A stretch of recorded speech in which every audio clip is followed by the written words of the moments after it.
오늘 주시는 하나님의 말씀은 잠언 15장 16절에서 20절입니다. 가산이 적어도 여호와를 경외하는 것이 크게 부하고 번뇌하는 것보다 나으니라. 채소를 먹으며 서로 사랑하는 것이 살찐 소를 먹으며 서로 미워하는 것보다 나으니라. 분을 쉽게 내는 자는 다툼을 일으켜도 노하기를 더디하는 자는 시비를 그치게 하느니라. 게으른 자의 길은 가시 울타리 같으나 정직한 자의 길은 대로니라. 지혜로운 아들은 아비를 즐겁게 하여도 미련한 자는 어미를 없인 여기느니라. 아멘.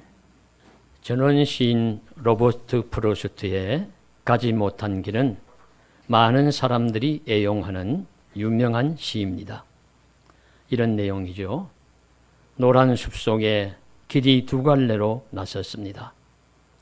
나는 두 길을 가지 못하는 것을 안타깝게 생각하면서 오랫동안 서서 한 길이 굽어 꺾여 내려간 데까지 바라다 볼 수 있는 데까지 멀리 바라보았습니다.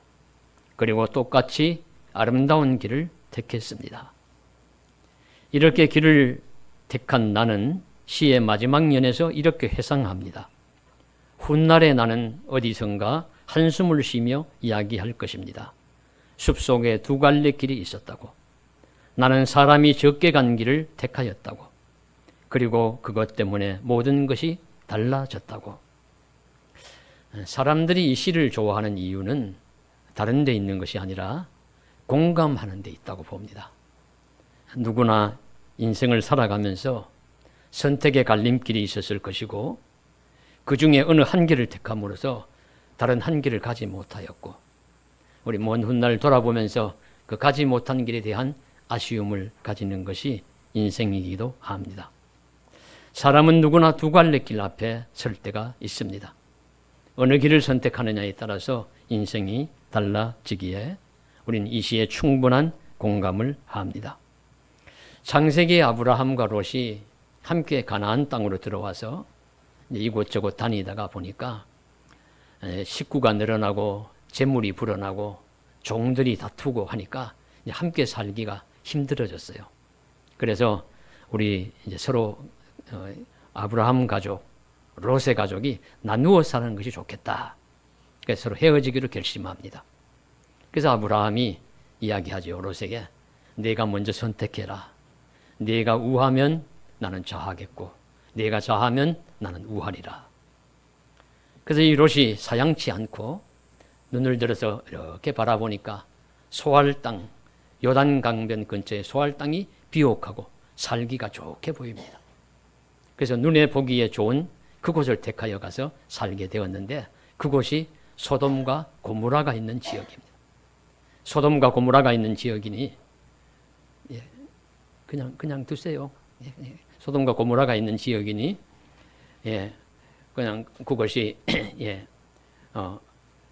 멸망할 줄을 누가 알겠습니까? 멸망할 곳이 되었을 줄을 모르고 택한 어리석고 또 미련한 자의 길을 롯은 걸어간 것입니다. 이 어리석은 멸망의 길을 사람은 선택할 수도 있습니다. 결과적으로 보아서 롯의 신앙의 눈이 약했던 것이죠. 그래서 우선 눈에 보기에 좋은 것을 택한 어리석은 자의 길. 이렇게 잠언서는 어리석은 자를 교훈하시기 위해서 말씀을 주십니다. 잠언 첫머리에서 밝힙니다. 솔로몬의 잠언이라. 이는 지혜와 훈계를 알게 하며 명철의 말씀을 깨닫게 하며 지혜롭게 공의롭게 정직하게 행할 일에 대하여 훈계를 받게 하며 어리석은 자를 슬기롭게 하며 젊은 자에게는 지식과 근신함을 주기 위함이라. 쉽게 말해서 잠언서는 인생의 두 갈래 길을 마주한다면 어리석은 자, 젊은 자에게 지혜로운 길, 더 나은 길을 가도록 교훈하는 말씀입니다. 그래서 오늘 우리는 잠언서가 제시하는 더 나은 길이 무엇인지를 들으면서 중요한 생활 교훈을 깨닫고자 합니다. 오늘 말씀에서 첫 번째 가르쳐 주시는 지혜의 가르침은 이것입니다. 가난하게 살아도 서로 사랑하는 것이 부유하면서 서로 미워하는 것보다 낫다. 17절 보십시오. 채소를 먹으며 서로 사랑하는 것이 살찐 소를 먹으며 서로 미워하는 것보다 나으니라. 가난한 자는 비록 형편이 어려워서 우리 채소를 먹지만은 그래도 서로 사랑하고 산다면 비싸고 고급 음식인 쇠고기를 먹는 부자가 서로 미워하는 것보다 낫다. 그런 말씀이죠. 교회에 있다가 제가 저녁에 들어가면 우리 저녁 식사를 한 8시 좀 8시 반 이때쯤 하는데 그때 나오는 일일 드라마가 있습니다. 그래서 드라마를 볼 때가 있습니다. 제가 보는 그 드라마, 일일 드라마는 그저 제 소견으로는 그렇게 재미있지도 않고 그렇게 아주 교훈이 충실하지도 않고 드라마가 탄탄하게 잘 짜여 있지도 않고 좀 엉성하고 좀 황당하기도 하고 그런 드라마예요. 그런데 그럼에도 불구하고 그 드라마가 주는 확실한 교훈이 하나 있습니다. 확실한 메시지가 하나 있어요. 그게 무엇인가 하면 여러분도 보신 분이 계시겠습니다만 우리 어릴 적부터 함께 살던 세 친구가 어른이 되어서도 가까이 한 동네에서 가까이서 살아가지요. 살아가는데 이 세 친구 중에 주인공인 그 친구가 잘 살아요. 근데 잘 살 때는 교만하고 말도 함부로 하고 가족들도 무시하고 해서 가족들이 서로 다투고 싫어하고 위기에 봉착을 합니다.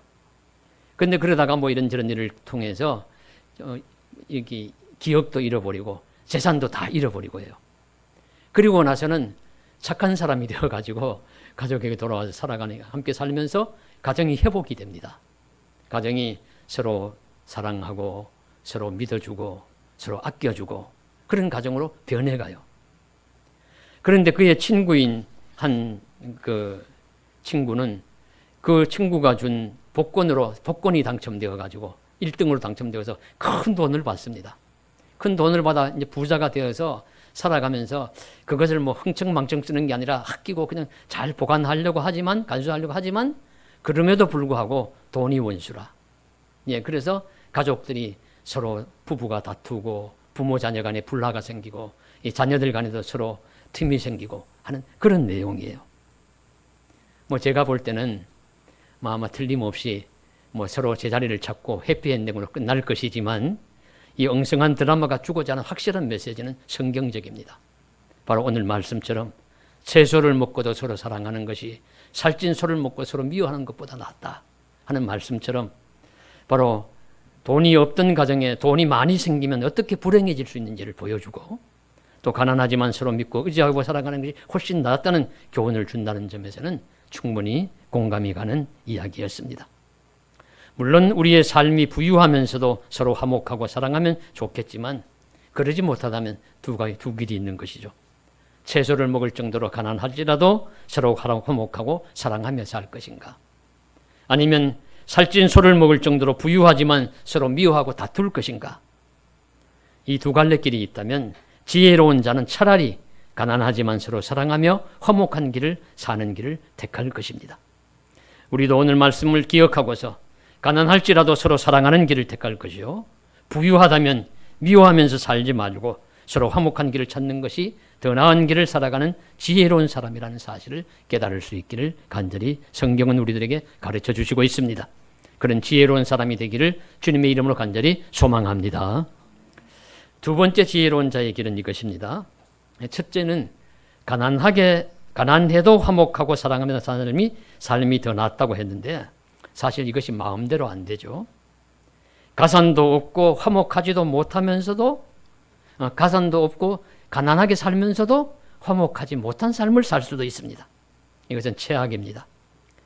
그런데 가산이 적어도 화목하며 사랑하며 사는 길에 좋은 방도가 있습니다. 그것이 바로 예수 믿고 신앙을 가지고 사는 삶입니다. 바로 그것을 16절에 말씀하시고 있습니다. 가산이 적어도 여호와를 경외하는 것이 크게 부하고 번뇌하는 것보다 나으니라. 가난하게 살아도 하나님을 잘 믿고 살면 행복하고요, 그러나 크게 부하면서도 갈등하면서 사는 삶은 불행하다는 말씀입니다. 저는 어릴 적 가정의 삶을 지금 많이 잊어버리기도 하였고, 또 과거라는 색칠이 좀 아름다운 색칠로 덧입혀지니까 좀 행복하게 잘 살았던 것 같기도 하지만은 가만히 촘촘히 생각해 보면 좀 힘들고 어렵고 불행했어요. 상당히 고통스러웠습니다. 가난하면서도 서로 다투고 가난하면서도 불화하면서 살았기 때문입니다. 그래서인지 저는 우리 그 당시에 어릴 때 다니던 교회에 사찰 집사님 가정에 저녁이 되면 놀러 가기를 즐겨했습니다. 그 가정에 가면은 부모님이 계시고 사찰 집사님 4분이 계시고 그 자녀들이 많이 있는데 그렇게 화목해요. 그리고 그 집이 동네 사랑방이요, 동네 교인들의 사랑방입니다. 목사님 집은 우리 교회 울타리가 있고 저 안쪽에 되게 있으면 교회 예배당이 분당 건물이 있고 하면 그 문 앞에 쪽에 있는 곳이 우리 사찰 집사님 댁이어서 교인들이 가다가 오다가 들리고 할 말 있으면 가서 얘기하고 목사님 댁까지는 무슨 특별한 볼일이 있지 않으면 그까지 사태까지 가지 않아요. 가지 않고 그 사찰 집사님 집에서 모여서 이야기하고 완전히 집이 완전히 개방됩니다. 개인 사생활이라고는 전혀 없어요. 그럼에도 불구하고 하나 실은 내서 가지 아니하고 오는 손님들 사람들 다 맞아서 이야기하고 들어주고 하면서 살아가는 모습이 매우 어린 마음에도 부러웠던 것 같습니다. 그런데 지금 가만히 생각해 보면 그 사찰 집사님 가정이야말로 정말로 가난한 가정이었어요. 오죽하면 시골에서 집이 없어서 교회 그 문간방과 같은 곳에 들어와서 살면서 교회의 허드렛 일 모든 일들 다 감당하면서 살아가시겠습니까? 그리고 그분들 농사도 좀 개인 농사도 좀 지으셨던 것 같아요. 그래서 그분들은 그렇게 하면서도 참 가지 많은 나무 바람 잘 날 없다고 왜 속살을 뜯어보면 힘들고 어려운 일이 없었겠습니까만 그저 우리들이 보기나 성도님들이 보기에는 화목하고 복된 가정으로 보였을까요? 다른 이유가 아닙니다. 예수를 잘 믿는 믿음의 가정이었기 때문입니다. 하나님을 잘 믿는 믿음의 가정이었기 때문에 부유하면서 불화하면서 사는 것보다 가난하지만 가족들이 함께 서로 사랑하고 아끼며 살아가는 그런 복된 가정을 꾸렸습니다. 그리고 그 사찰 집사님 부부는 후일 그 교회 장로님 권사님이 되시고 살다가 천국 가셨고요. 그 아드님들은 한 분은 목사가 되셔서 몽골 선교사로 가셔서 아마 지금쯤 아마 은퇴하실 때쯤 되신 것 같고 또 한 분은 그 교회 이제 사찰 집사님 일 그만두고 나오셔서 그 교회 장로님이 되셨고 그 자녀들은 또 곳곳에 결혼해서 또 권사가 되시고 했다는 소식을 듣습니다. 이런 일들을 보면서 하나님의 일에는 공짜가 없다 하는 이야기를 깨달을 수가 있고 다 하나님이 일정의 보상도 하시고 은혜도 주신다는 삶을 알 수가 있습니다. 그래서 우리도 우리 가난하지만 하나님을 잘 믿음으로써 그런 은혜와 복을 받는 저와 여러분, 성도 여러분 되시기를 주님의 이름으로 간절히 소원합니다. 믿는 성도의 가정이 화목한 것은 성경에서도 잘 나타납니다. 물론 가정마다 다양하고 신약 성경에서는 개별적인 가정생활을 묘사하는 곳이 거의 없지만 부부의 화목함을 엿볼 수 있는 이야기가 하나 나옵니다. 그것이 바울의 동역자인 브리스길라와 아굴라 부부예요. 그들은 바울을 만난 다음에 그 어렵고 힘든 시기에 장막을 치면서 바울과 함께 선교를 이곳저곳 다녔던 사람들입니다. 그럼에도 불구하고 부부가 서로 화목하게 잘 하나님을 섬기며 믿으며 복되게 살았는 줄로 믿습니다. 그 증거가 무엇이냐면 성경에 찾아보면 브리스길라 아굴라 브리스길라의 이름이 6번 나옵니다. 6번 나오는데 꼭 부부 이름이 둘이 같이 나와요. 그런데 3번은 아굴라가 먼저 나오고 아굴라가 남편인데 아굴라 브리스길라 3번은 브리스길라 아굴라 나옵니다. 이것만 보아도 부부가 참 굉장히 유별난 시대에 부부가 얼마나 평등하게 화목하며 믿음으로 잘 지냈는가를 우리가 볼 수가 있는 것이죠. 그래서 우리가 말씀 속에서 우리가 깨달을 수 있듯이 하나님을 경외함으로 서로 믿고 잘 살아갈 수 있다면 가산이 적다고 탄식하지 않고 하나님을 경외하는 삶을 잘 산다면 크게 부하고 다투는 갈등하면서 사는 삶보다 더 나은 줄을 믿으십시오. 부유한 자들의 다툼과 불신의 삶보다 가난하지만 하나님을 믿고 경외하는 삶이 훨씬 더 복되다는 것을 기억하면서 저와 여러분의 삶도 그런 삶을 살기를 그런 은혜의 복된 가정이 되기를 주님의 이름으로 간절히 축원합니다. 셋째로 가르쳐 주시는 지혜의 길은 분노를 쉽게 내는 것이 아니라 참고 인내하는 삶이 더 낫다는 말씀입니다. 우리 18절입니다. 분을 쉽게 내는 자는 다툼을 일으켜도 노하기를 더디하는 자는 시비를 그치게 하느니라. 굉장히 유익한 생활 교훈이시죠. 분을 쉽게 내면 다툼이 쉽게 일어납니다. 그러나 노하기를 더디하고 인내하는 자는 시비를 그치게 합니다. 분노는 다툼을 일으키는 원인이 되고 참고 인내하면 싸움을 그치게 한 이유가 됩니다. 그래서 잠언서에서도 생활 교훈이 많기 때문에 이런 부분을 강조합니다. 잠언 16장 32절에서도 노하기를 더디하는 자는 용사보다 낫고 자기 마음을 다스리는 자는 성을 빼앗는 자보다 나으니라. 그렇게 말씀하십니다. 오늘날 분노 조절 장애라는 말이 있지요. 분노를 잘 하는데 조절이 안 돼요. 참을 때 참아야 되는데 그게 잘 참지를 못합니다. 그래서 이 일에도 내 마음 내 뜻대로 안 되니 분노하고 저 일에도 내 뜻대로 안 되니 화를 내고 그렇게 할 때 소위 말하면 우리 분노 조절 장애가 아닌가 우리 한번 생각해 보아야 합니다. 그런데 이것은 자기를 위해서나 가정이나 회사, 교회 같은 공동체를 위해서도 좋은 현상이 아닙니다. 소위 욱하는 성격을 의미하는데 그 욱하는 성격을 참지 못하여 그 일어나는 분노를 잠시 견디지 못하여 큰 사건이 일어나는 경우가 종종 있습니다. 지난주에 어떤 뉴스 구석에서 보니까 어떤 분이 수원의 어떤 아파트 1층에 불을 내었어요. 왜 불을 내었느냐?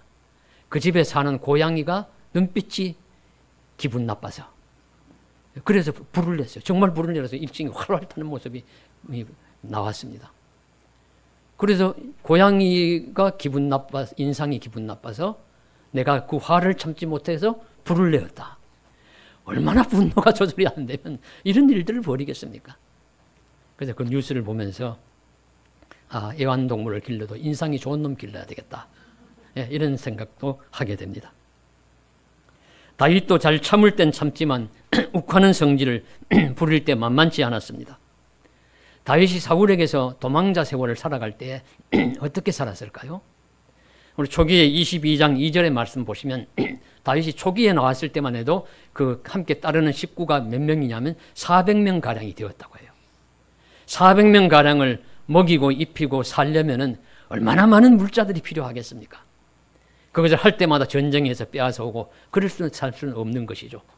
그렇다고 양을 치면서 살거나 도망자 세월을 하면서 농사를 지었거나 할 수도 없습니다. 그래서 다윗이 살아가려고 하는 방도가 무엇이냐면은 그 이스라엘 지역의 산간 지역에 흩어져 살고 있는 목자들 그리고 목축업을 하는 사람들이나 농사를 짓는 사람들을 보호해 주는 거예요. 도둑대나 강도들이나 이웃 나라들부터 다윗의 군대가 보호해 주고 그들이 추수를 할 때 일정의 곡식을 또 양식을 공급을 받는 것입니다. 이게 무슨 문서를 써서 계약을 한 것은 아니지만 막 그런 것으로 보호를 해주면서 아이고 다윗이 우리를 보호해 주니까 우리가 농사를 편하게 잘 지어 우리가 우리 도둑대들에게 우리 물건을 잃어버리지 않아. 그래서 이제 주는 것이죠. 그런데 이 갈멜에 살고 있는 나발이라는 자가 큰 부자인데 그 양털을 깎는 양털 추수를 할 때가 되었습니다. 그래서 이 다윗이 사람들을 보내죠. 가서 좀 양식을 좀 얻어와라. 그래서 다윗이 부하들이 사람들이 갔는데 이 나발이라는 자가 그 간 사람들에게 아무것도 주지 않고 다윗을 모욕하고 다윗이란 자 이새의 아들인 자가 나와 무슨 상관이 있느냐. 그런 자 내 들어본 적도 없다. 나하고 무슨 관계 있느냐. 소용없다. 그냥 돌려보내라. 해서 그냥 빈손으로 모욕하고 조롱하고 돌려보내요.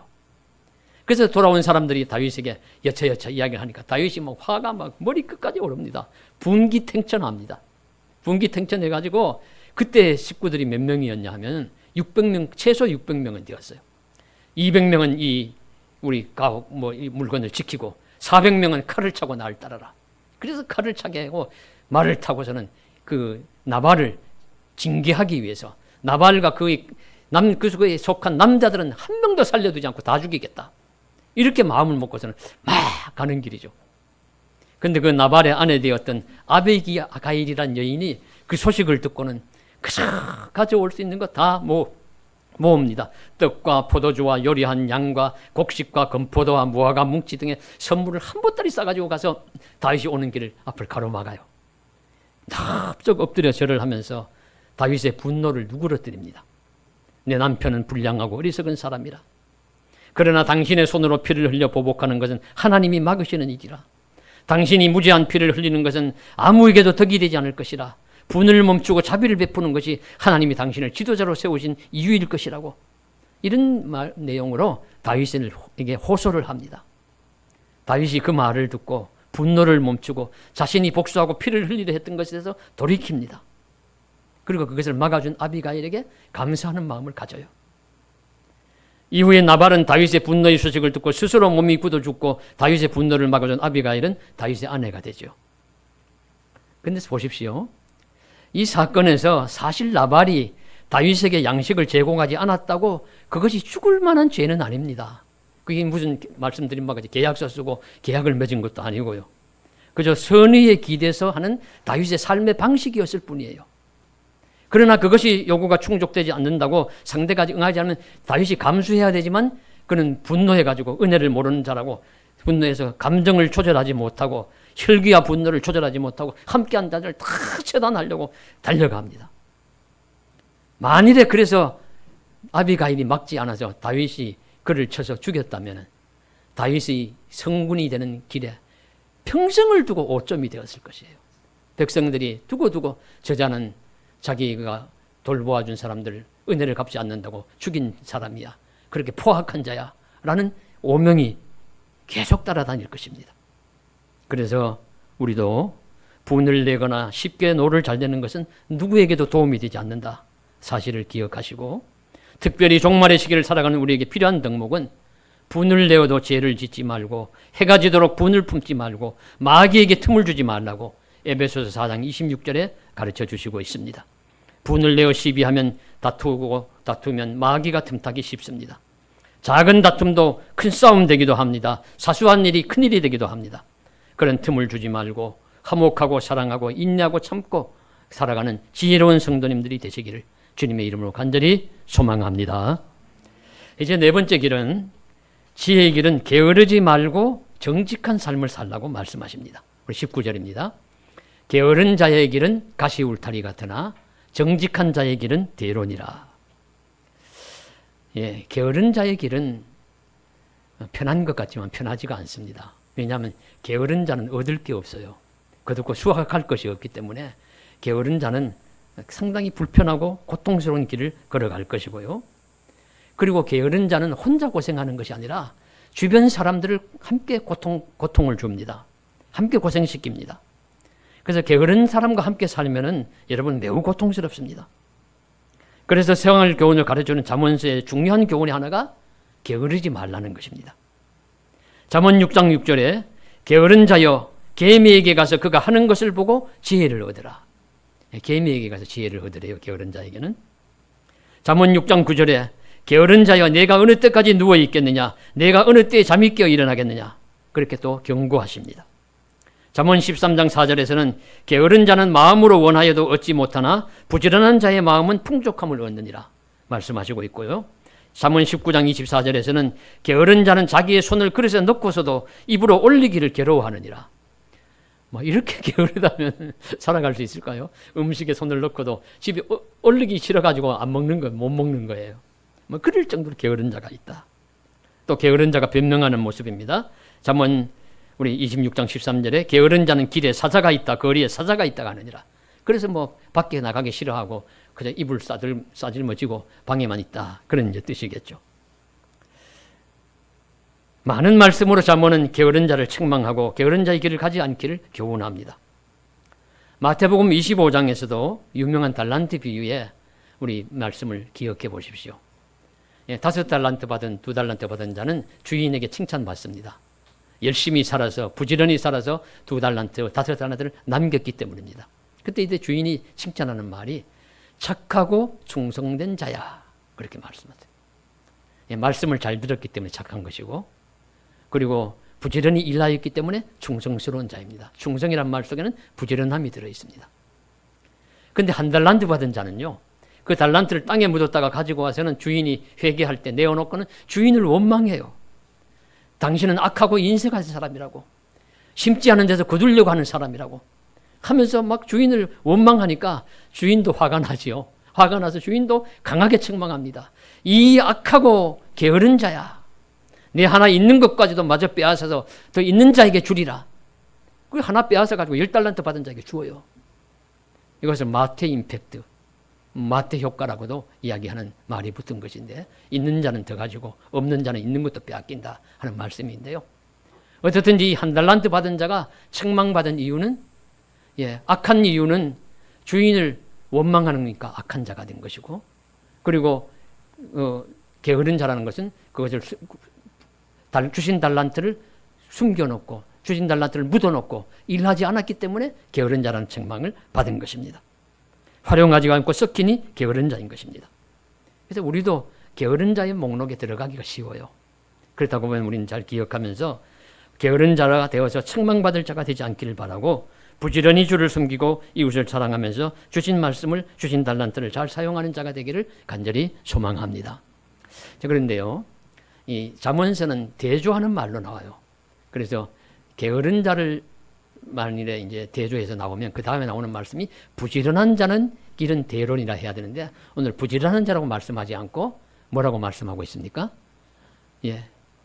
우리 19절 보시면요, 정직한 자라고 말씀하시고 있죠. 한 단계 더 뛰어넘은 것이죠.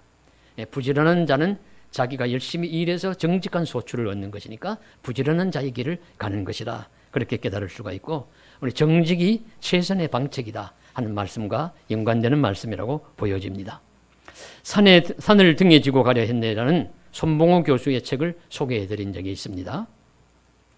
자서전적인 이 책의 핵심 내용의 하나는 하나님과 사람 앞에서의 정직한 삶을 살기를 힘썼다는 고백이었습니다. 그 책의 내용 중에 순수하고 투명하면 손해보지 않는다라는 장이 있습니다. 거기에 이제 내용은 이런 내용인데요. 이분이 1980년대에 이제 서울 영동교회를 세우고 이제 섬기며 가는데, 원주희 전도사라는 분이, 남자분입니다.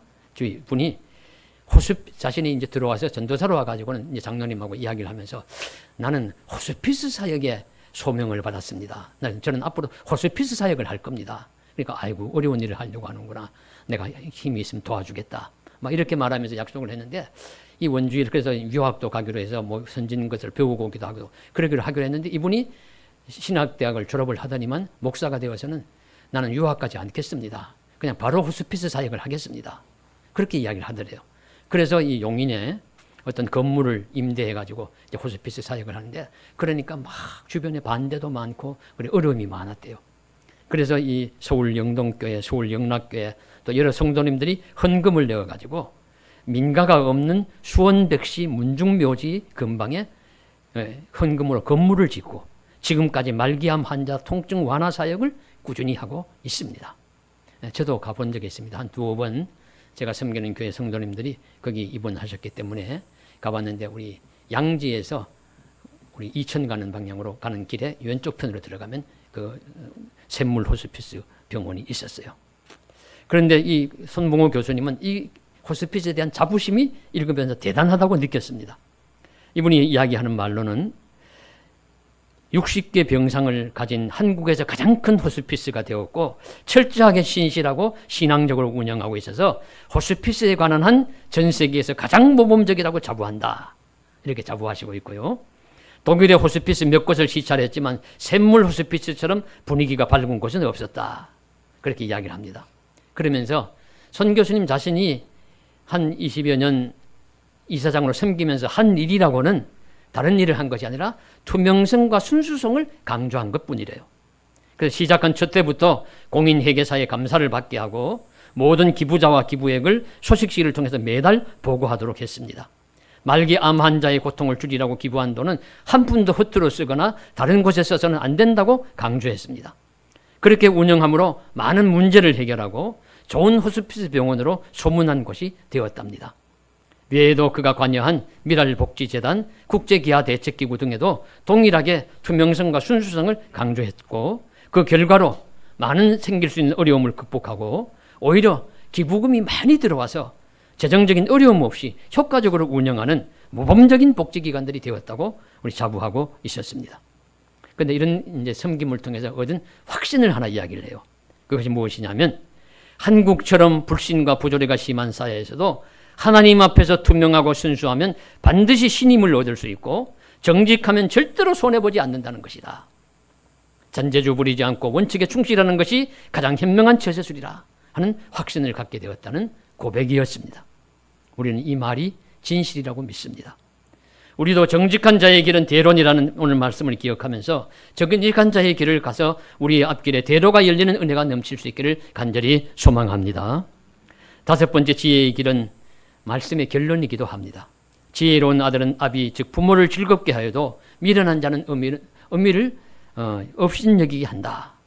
그래서 지혜로운 삶을 사는 자녀가 우리 효도하는 자녀예요. 그리고 효도하는 자녀는 부모를 기쁘게 합니다. 그러나 미련한 자녀는 부모를 근심하게 하고 뼈를 상하게 할 것입니다. 혹시 가난할지라도 미워하지 않고 서로 사랑하며 사는 자녀, 거기다가 하나님을 경외함으로 마음의 평안을 유지하는 자녀, 분노를 절제하고 참고 인내할 줄 아는 자녀, 그리고 그런 자녀, 게으르지 않고 정직한 삶을 살아가는 자녀는 부모를 즐겁고 기쁘게 할 것이 틀림없습니다. 그러면 그 반대되는 미련하고 어리석고 게으른 자녀는 어떻게 하겠습니까? 부모를 업신여김 당하게 할 것이는 불효를 저지르게 될 것이라는 말씀이죠. 그러므로 우리는 이런 덕목들을 잘 이해함으로 우리가 가는 길에 후회가 아니라 감사가 넘치는 지혜로운 삶의 길, 인생길이 되기를 주님의 이름으로 간절히 축복합니다. 기도드리겠습니다.